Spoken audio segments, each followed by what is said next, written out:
సొసైటీలో క్యాన్సర్ మహమ్మారి అనేది పెద్ద ఎత్తున అనేక కుటుంబాలలో కూడా దుమారం రేపుతున్నటువంటి నేపథ్యం. ముఖ్యంగా ఒక్కసారి క్యాన్సర్ వస్తే అది డెత్ వరకు వెళ్తుందనేది చాలామంది అది నమ్ముతున్నటువంటి పరిస్థితి. కాకపోతే బ్రెస్ట్ క్యాన్సర్ కానీ సర్వైకల్ క్యాన్సర్ ముఖ్యంగా ఇప్పుడు మహిళల్ని ఇబ్బంది పెడుతున్నటువంటి పరిస్థితి.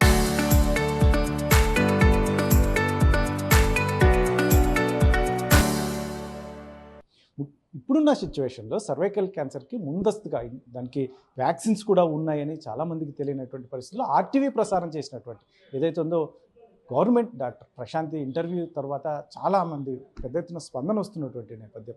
ఇటువంటి యాక్టివిటీస్ మేము పాల్గొంటామని, లేదంటే ఈ వ్యాక్సిన్స్ ఎక్కడ తీసుకోవాలి, ఎలా పొందాలి, ఇటువంటివన్నిటి కూడా పెద్ద ఎత్తున మాకు ఫోన్స్ సంప్రదిస్తున్నటువంటి నేపథ్యం. మరి ఇటువంటి పరిస్థితుల్లోనే అనంతపూర్కి చెందినటువంటి ఇండియన్ రెడ్ క్రాస్ సంస్థ కూడా మేము అవేర్నెస్ ఏదైతే ఉందో గ్రామాల్లో కావచ్చు, అంటే పాఠశాలల్లో కావచ్చు, మేము అవేర్నెస్ క్యాంప్స్ నిర్వహించడానికి సిద్ధంగా ఉన్నామని ముందుకు వచ్చినటువంటి పరిస్థితుల్లో వారిని వెల్కమ్ చెప్పాలి. అందులో ముఖ్యంగా ఇప్పుడు ప్రభుత్వ పరంగా కూడా అనేక పరిస్థితులు వారి ప్రభుత్వం వైపు నుంచి ఎటువంటి సపోర్ట్ ఉంటుంది, ఇటువంటి వాటివన్నిటిని కూడా పెద్ద ఎత్తున చర్చ జరుగుతున్నటువంటి పరిస్థితుల్లో మరి ఇండియన్ రెడ్ క్రాస్ సభ్యులు మనతో ఉన్నారు. ఏం చెప్తారు వారి మాటల్లో విన్నాం. అసలు ఈ యాక్టివిటీస్ని వాళ్ళు ఎలా చేయబోతున్నారు అని వారిని అడిగి తెలుసుకుందాం. మేడం, ఈరోజు మీరు ఒక ఆర్టీవీ ఇంటర్వ్యూ చూసి స్పందించినటువంటి పరిస్థితి, ఏం చేయబోతున్నారు, ఈ యాక్టివిటీస్ని ఎలా ముందుకు తీసుకెళ్ళాలి?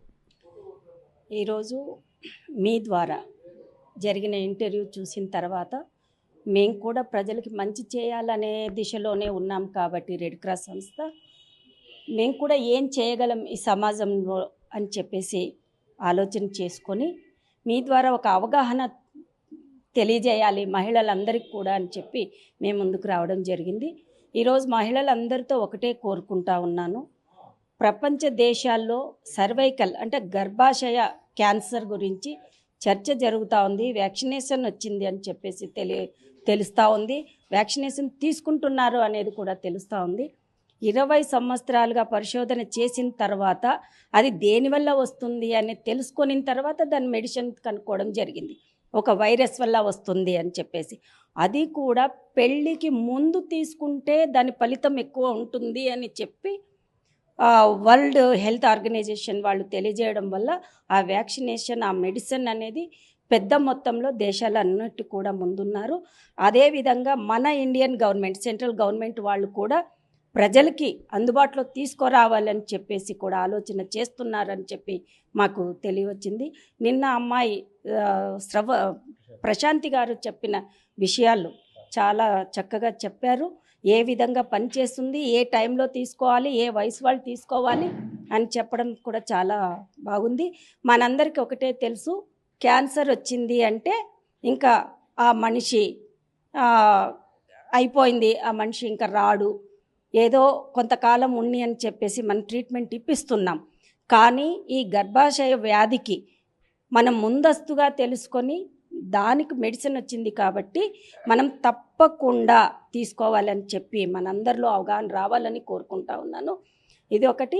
9 సంవత్సరాల నుంచి 14 సంవత్సరాలు అంటే పెళ్ళి కాకుండా ముందరే కాబట్టి పిల్లలకి వేయిస్తే దాని ఫలితం చాలా బాగుంటుంది. ఆ తర్వాత అంటే డోసెస్ ఎక్కువ తీసుకోవాలి కాబట్టి ఇది ముందుగా 9 నుంచి 14 సంవత్సరాల పిల్లలకి వేస్తున్నారు. మనం కూడా అవగాహన తెచ్చుకోవాలి. దాని నుంచి సైడ్ ఎఫెక్ట్స్ ఎలాంటివి లేదు. ఇప్పుడైతే మీరు చెప్తున్నదైతే మీ యాక్టివిటీస్ ఇప్పటికే బ్లడ్ కావచ్చు, లేదంటే ఐ బ్యాంక్ కావచ్చు, ఇటువంటివన్నీ యాక్టివిటీస్ ఉన్నాయి. కాకపోతే మీరు ఇప్పుడు అవేర్నెస్ కూడా ముందుకు వస్తున్నాం అంటారు. ఒకవేళ వ్యాక్సిన్ కూడా గ్రామస్థాయి నుంచి అమ్మాయిలు కానీ తల్లిలు కానీ వేయాలంటే మీరు ముందుకు వచ్చే అవకాశం ఉంది? తప్పకుండా అండి. ఏది కానీ రెడ్ క్రాస్ అనేది ప్రజలకి మంచి చేయాలి, ప్రజల్లో అవగాహన తీసుకొని వచ్చి వాళ్ళకి ఏ విధంగా మేము సహాయపడగలమనే ఆలోచనతోనే ఉంటున్నాము.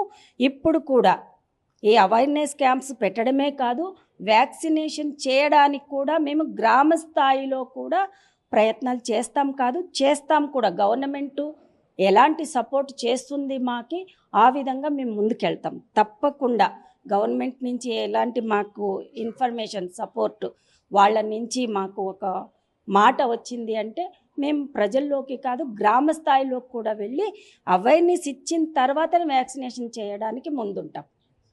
సార్ ఏం చెప్తారు సార్? ఇప్పుడు ఈ సర్వైకల్ క్యాన్సర్ అనేది పెద్ద ఎత్తున చర్చ జరుగుతుంది.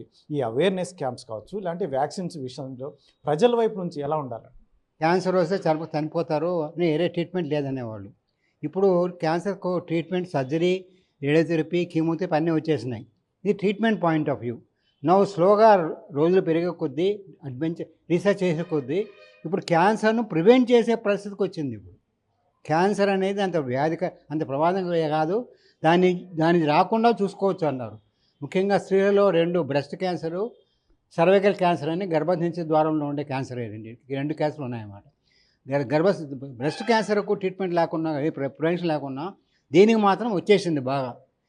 2030కి 2030 టైంకి WHO ఎయిమ్ ఏంటంటే కంప్లీట్గా ఈ హెచ్పివి వ్యాక్సిన్ రాకుండా, క్యాన్సర్ రాకుండా చేసే ఒక ఆలోచన ఉంది. అది ప్రస్తుత పరిస్థితి. ఇదొకటి ముఖ్యమైనది. మీరు మాట అమ్మాయిలే కాదు, 9-14 అబ్బాయిలకు కూడా ఈ వ్యాక్సినేషన్ ఇవ్వాలి. చాలా ముఖ్యమైన విషయం అది. ఎందుకంటే ఎంతసేపు అమ్మాయిలు అబ్బాయిలకు కూడా వచ్చే అవకాశం ఉంది. ఎందుకంటే తర్వాత 14 తర్వాత ఏంటి 14, 15 ఎందుకు ఒక బార్డర్ లైన్ బౌండరీ పెట్టారంటే అది ఉద్దేశం ఏంటంటే కౌమార దశ. రెండవది ఫస్ట్ సెక్చువల్ ఇంటర్ కోర్స్ ముందే ఇస్తే చాలా ఉపయోగం ఉంటుంది అర్థం. స్లోగా అది అయ్యే కొద్దీ ప్రెగ్నెంట్ కూడా 20-25 పెళ్ళి ప్రెగ్నెంట్ కాకుండా ఉంటే 25 ఏళ్ళకి కూడా వేయచ్చు, 30 ఏళ్ళకి వేయచ్చు, కానీ ఎఫెక్ట్ ఎక్కువ ఉండదు అన్నమాట. కాబట్టి ఈ గర్భాశయ క్యాన్సర్ గురించి ముఖ్యంగా ఇది చేసే 90%, 95%, 99% కూడా కంప్లీట్గా ప్రివెంట్ చేసేయచ్చు. అసలు క్యాన్సర్ వచ్చే అవకాశమే లేదు. దేహంలో ఏ క్యాన్సర్ కూడా, prostate cancer, lung cancer, stomach cancer, thyroid cancer, ఇన్ని క్యాన్సర్ ఉన్నాయి, కానీ సర్వైకల్ క్యాన్సర్ మాత్రము 100కి 100 పాళ్ళు అనుకొని కనీసం అసలు రాకుండా చేసే అవకాశం ఉంది. ఇలాంటి అవకాశం ఉన్నప్పుడు మనం ఎందుకు మన జనరేషన్ పిల్లలు కానీ, ఒక టౌన్లో వాళ్ళ పిల్లలు కానీ, విలేజ్లో వాళ్ళకి కానీ ఎందుకు మనం ఈ సాయం చేయలేము అని ఒక అవగాహన రావాలా. మేము రెడ్ క్రాస్ తరఫున మేమందరము ఒక టీమ్గా పనిచేస్తున్నాం. ఇప్పుడు రెడ్ క్రాస్ రక్త దానం చేసి చాలామందికి ఇప్పటికి క్యాంపులు ఎక్కువ చేస్తున్నాము. ఈ మధ్యన 1 year నుంచి ఐ బ్యాంక్ స్టార్ట్ చేస్తున్నాము. త్వరలో మీజిల్స్ మీన్స్ తలసేమియా స్టార్ట్ చేస్తున్నాము. దీనికి చాలా ఉత్సాహం ఉంది మాకు. అందరూ చేయాలి, ఏదో ఒకటి చేయాలా అని. ఇంతకంటే పెద్ద సేవ ఉండదండి. ఎంతకంటే పెద్ద ప్రివెన్షన్, క్యాన్సర్ ప్రివెంట్ చేసే ఒక క్యాన్సర్కు అవకాశం వచ్చింది కాబట్టి దాన్ని మనము చేసి ప్రజల్లోకి పోయి వాళ్ళకి అవగాహన తెప్పించి గవర్నమెంట్ వాళ్ళు మాకు ఒక చేయూతనిస్తే వ్యాక్సినేషన్ కూడా స్టార్ట్ చేస్తాము. దానికి మేము చాలా శ్రద్ధంగా. సెంట్రల్ గవర్నమెంట్ కూడా దీన్ని పూర్తిగా సర్వైకల్ క్యాన్సర్ని ఎరాడికేట్ చేయాలని చెప్పేసి పెద్ద ఎత్తున ప్రయత్నం చేస్తున్నటువంటి నేపథ్యం. దీన్ని ఎలా చూడాలంటారు మీరు డాక్టర్గా? ఏం చెప్తారు? సో యాక్చువల్లీ చాలా మనకి ముందంతా క్యాన్సర్ దేనివల్ల వస్తుందో మనకు తెలీదు. సో మనం ట్రీట్మెంట్ లేదు అనుకునే వాళ్ళం. కానీ ఇప్పుడు చాలా రకాల వైరస్ మనకి క్యాన్సర్ల వరకు దారి తీస్తున్నాయి అన్నమాట. కానీ మనము ఈ సర్వైకల్ ఏరియాలో ఇన్ఫెక్షన్ వచ్చినా కూడా చాలా వరకు ఓరల్గా కూడా ఈ క్యాన్సర్స్ రావచ్చు, ఇన్ఫెక్షన్స్ రావచ్చు ఈ హెచ్పివి వల్ల. సో మనము 9 to 14 years టైంలో పక్కాగా వ్యాక్సిన్స్ వేయించుకుంటే, పెళ్ళి కాక ముందు అనేది నిజంగానే ఎందుకు ఇంపార్టెంట్ అంటే, పెళ్ళైన తర్వాత ఒకసారి సెక్షువల్ ఇంటర్కోర్స్ అయిందంటే ఆల్రెడీ ఒక వైరస్తో కాంటాక్ట్ అయిపోయే ఛాన్సెస్ ఎక్కువ ఉంటాయి. సో ముందే వేయించుకుంటే మనకు 99 to 100% ప్రొటెక్షన్ అనేది వస్తుందన్నమాట. బట్ మనకేంటంటే మన ఈ ఇండియాలో కానీ మనకి ఎట్లా ఉంటుందంటే 9 to 14 అనేది మైనర్ పిల్లలని మనం అనుకుంటాం. సో ఇదొక సెక్షువల్ రిలేటెడ్ ఇన్ఫెక్షన్ అనమాట. సో పేరెంట్స్కి ఎలా ఉంటుందంటే 9 నుంచి 14 ఏళ్ళు. సో నా పాపకు కానీ బాబుకు కానీ దీని గురించి నేను చెప్పాలా, దీని గురించి చెప్పి నేను ఇంజెక్షన్స్ వేయించాలా, సో అని భయం ఉంటుందన్నమాట. దానివల్ల ముందుకు రావట్లేదు. బట్ ఈ టైంకి మనము ఈ జెన్జీ పిల్లలకి డెఫినెట్గా అందరికన్నా ఎక్కువ అవగాహన ఉంది కాబట్టి మనం దీని గురించి చెప్పి ఇంజెక్షన్ వేపిస్తే వాళ్ళు డెఫినెట్గా ఫస్ట్ టైం సెక్షువల్ ఇంటర్కోర్స్ దో ఇండియాలో ఉన్న మనము ఎవరు ఏ ఏజ్లో దాంట్లో ఇన్వాల్వ్ అవుతారని మనం ఎవరు చెప్పలేం. బికాస్ దిస్ ఈజ్ ఎలాంటిదంటే పేరెంట్స్కి చెప్పి చేయరు చాలామంది పిల్లలు. సో ముందే ఇంజెక్షన్ వేయించుకుంటే ముందుకి ప్రొటెక్షన్ ఉంటుంది. పెళ్ళి కాక ముందు, పిల్లలు పుట్టక ముందు ఇంజెక్షన్ వేయించుకుంటే ప్రొటెక్షన్ అనేది డెఫినెట్గా ఎక్కువ ఉంటుంది. మనకు తెలిసినట్టే లైక్ హెచ్ఐవి కానీ, హెచ్బివి కానీ, హెచ్సివి ఇవన్నీ వైరస్లే. ఈ ఇన్ఫెక్షన్స్ వస్తే ఎంత లాంగ్ లాస్టింగ్ ఇన్ఫెక్షన్స్ మనకు తెలుసు. ట్రీట్మెంట్స్ సరిగ్గా దొరకవు. ఎంత అంటే జనాలు కూడా ఒక రకంగా చూస్తారు, అయ్యో ఇలాంటి ఇన్ఫెక్షన్స్ వచ్చినాయా వీళ్ళకి. దీని నుంచి తప్పించుకోవడం, హెల్తీగా ఉండడం కోసం ఇంజెక్షన్ వేయించుకోవడం ఇంపార్టెంట్. 9 to 14 ఇయర్స్ వాళ్ళైతే 2 డోసెస్ వేసుకుంటే చాలు. ఒకటి ఎప్పుడైతే అనుకుంటారో అప్పుడు వేయించేసుకుని 6 మంత్స్ తర్వాత ఇంకొక ఇంజెక్షన్ వేయించుకుంటే సరిపోతుంది. బట్ 25 ఇయర్స్కి క్యాచప్ డోస్ అంటాం అనమాట. సో 3 టైమ్స్ వేయించుకోవాల్సి ఉంటుంది. ఒకటి ఫస్ట్, తర్వాత 2 మంత్స్ తర్వాత వితిన్ 6 మంత్స్ ఇంకొక ఇంజెక్షన్ వేయించుకుంటే డెఫినెట్గా బెటర్ అవుట్కమ్స్ ఉంటాయి. ఇన్ఫెక్షన్ వచ్చిన తర్వాత కూడా మనము ట్రీట్మెంట్స్ ఉన్నాయి, కీమోథెరపీ, రేడియోథెరపీ, లేదా అక్కడ ఉన్న ఏరియాలో కొంచెం సర్జరీ చేసి ఎక్సిజన్ చేస్తే కూడా బాగుంటుంది. బట్ ముందే prevention is better than cure ఎప్పటికైనా కూడా. మరొక అంశం, ముఖ్యంగా గ్రామీణ ప్రాంతాల్లో చాలామందికి మహిళలకి వీటిపైన అవగాహన ఉండదు. ఒకవేళ మీరు అన్నట్టుగా ఇందాక ఇంజెక్షన్ వారికి చెప్పి చేయించాలంటే కూడా ఆ వాతావరణం ఉండదు. ఇటువంటివి ఎస్పెషల్లీ మనం సర్వైకల్ క్యాన్సర్ని పూర్తిగా నిర్మూలించాలంటే చర్చ జరగాలంటారా? గ్రామీణ స్థాయి వరకు వెళ్తే బాగుంటుందంట. డెఫినెట్గా చర్చ అనేది ఖచ్చితంగా జరగాలి. చర్చ జరగడం అనేది నీ పైన నింద వేయడం కాదు, ప్రతి ఒక్కరికి తెలవాల్సినది. ఇది అవగాహన అనేది ఉండాలి. యూజువల్గా ఏమనుకుంటారంటే ఇలాంటి ఇన్ఫెక్షన్స్ వస్తే ఆ మనిషికి 2-3తో సంబంధం ఉంది అనే ఫీలింగ్లోకి వెళ్తారు.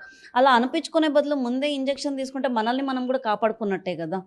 సో ఇది ఇన్ఫెక్షన్ మాత్రం మల్టిపుల్ సెక్షువల్ పార్ట్నర్స్ ఉన్నా, సింగిల్ సెక్షువల్ పార్ట్నర్ ఉన్నా కూడా ఖచ్చితంగా వస్తుంది. అన్నిటికన్నా ఇంపార్టెంట్ ఏంటంటే మహిళల్లో ముఖ్యంగా లైఫ్ టైంలో ప్రతి ఒక్క అమ్మాయికి ఏదో ఒక టైంలో ఖచ్చితంగా వస్తుంది ఇన్ఫెక్షన్. బట్ చాలా వరకు ఏసిమ్టమాటిక్, అంటే వచ్చినా కూడా 2 ఇయర్స్లో నార్మల్ వెళ్ళిపోతుంది.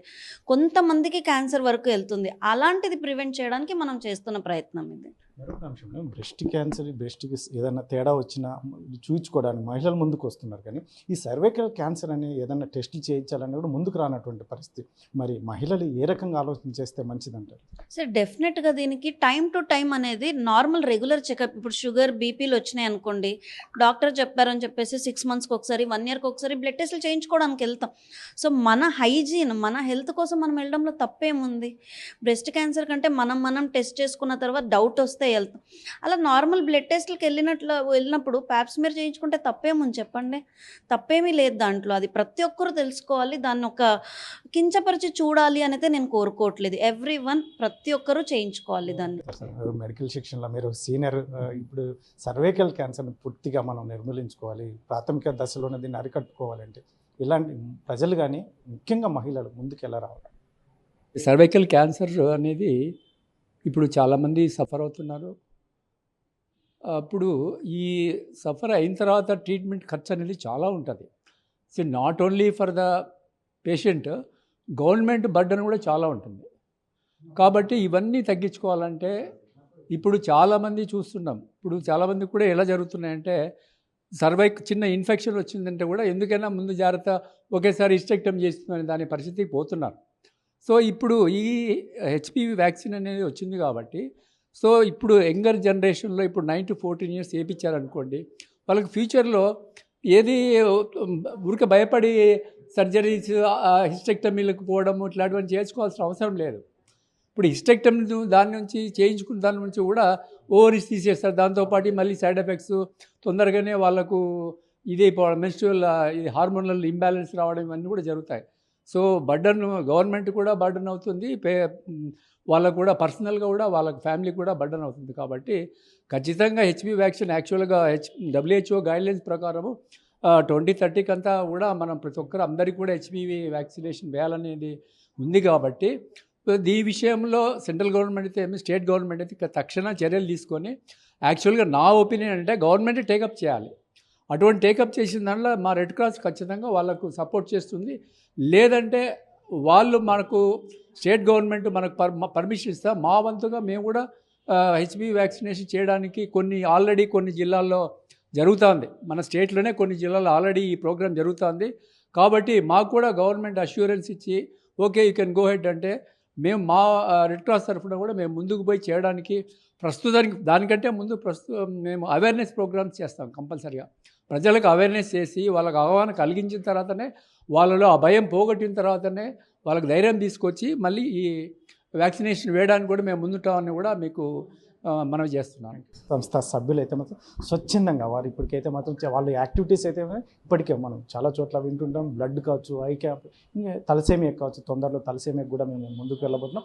ఇటువంటి సిచ్యువేషన్లోనే ఏదైతే ఉందో సర్వైకల్ క్యాన్సర్ అవేర్నెస్ తీసుకురావడానికి మేము ఇప్పటికైతే సిద్ధంగా ఉన్నాం. కాకపోతే మాకు ప్రభుత్వ పరంగా సపోర్ట్ దొరికితే మాత్రం ఈ వ్యాక్సిన్స్ వేయడానికి కూడా, ఎందుకంటే దీనికి గ్రామ స్థాయి నుంచి తీసుకురావాల్సిన అవసరం ఉన్నటువంటి పరిస్థితులు, ముఖ్యంగా తల్లి లేదంటే కూతురు లేదంటే మగపిల్లలు కూడా ఇది చాలా ముఖ్యమైనది అని చెప్పి వీరు చెప్తున్నటువంటి నేపథ్యంలో దీన్ని ఎక్కడ భయపడాల్సిన అవసరం లేదు, సైడ్ ఎఫెక్ట్స్ ఉండవు. కాబట్టి రాబోయే ఏదైతే ఉందో పొద్దున ఏదైనా సమస్య వచ్చినప్పుడు ఇబ్బంది పడేదానికన్నా ముందుగానే ప్రివెన్షన్ ఉంది. కాబట్టి ఆ రకంగా ప్రతి ఒక్కరు ప్రజల్లో చర్చ జరగాలి. అందులో ముఖ్యంగా ప్రజలు ముందుకు వస్తే మాత్రం దీన్ని ఖచ్చితంగా అరికట్టవచ్చు అని చెప్పేసి రెడ్ క్రాస్ సంస్థ సభ్యులు చెప్తున్నటువంటి పరిస్థితి. కెమెరా పర్సన్ సుధాకర్తో చల్లకే నాయుడు, RTV, అనంతపురం జిల్లా. చరిత్ర సృష్టించినోడు ఇప్పుడు ఆ చరిత్రని తిరగరాయబోతున్నాడు. అబద్ధాల గోడల్ని బద్దలు కొట్టి నిజాలను రాగా మీ ముందుంచబోతున్నాడు. నిజమైన వార్తల కోసం వెంటనే డౌన్లోడ్ చేసుకోండి రా యాప్ని.